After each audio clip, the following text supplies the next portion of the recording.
বহু বছর আগে এক সমৃদ্ধ রাজ্যে হঠাৎ রাজমুকুট হারিয়ে গেল।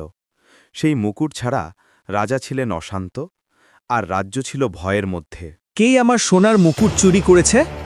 যদি এটা না পাওয়া যায়, আমি কাউকেই ছাড়ব না। মহারাজ, আমি বলছি গ্রামবাসীরাই এটা করেছে। ওদের সব সময় লোভ থাকে। পিতাজি, দয়া করে ভুল করবেন না। সত্য না জেনে নির্দোষ কাউকে শাস্তি দেওয়া অন্যায় হবে।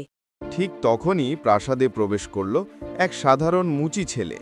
মহারাজ, আমি জানি আমি ছোট মানুষ, কিন্তু আমি বিশ্বাস করি সত্য লুকিয়ে নেই। আমাকে 3 দিন সময় দিন, আমি চোরকে খুঁজে বের করব। তুমি এক গরিব মুচি, তুমি আবার রহস্যভেদ করবে? আমি ওকে বিশ্বাস করি। সাহস থাকলে অসম্ভব কিছুই নয়। ঠিক আছে, তোমাকে 3 দিনের সময় দিলাম, কিন্তু মনে রেখো, ব্যর্থ হলে শাস্তি তোমাকেও পেতে হবে। আমি রাজি, মহারাজ। এদিকে অন্ধকার গুহায় বসে ধূর্ত জাদুকর মুকুট লুকিয়ে রেখেছে।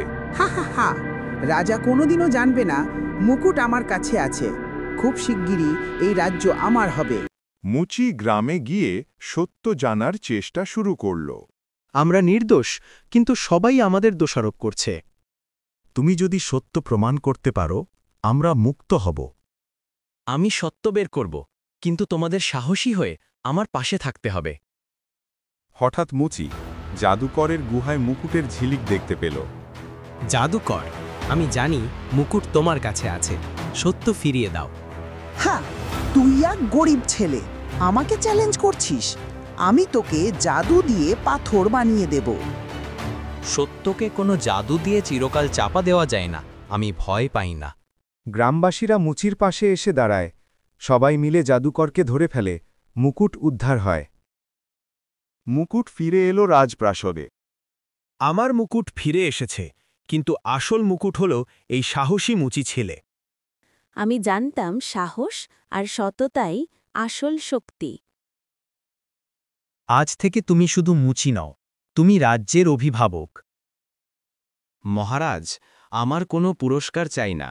আমি শুধু চাই সবাই যেন শান্তিতে থাকতে পারে। এই গল্প আমাদের শেখায় সত্যকে কখনো হারানো যায় না। ধন সম্পদ দিয়ে নয়, মানুষের সততা আর সাহস দিয়েই প্রকৃত সম্মান পাওয়া যায়।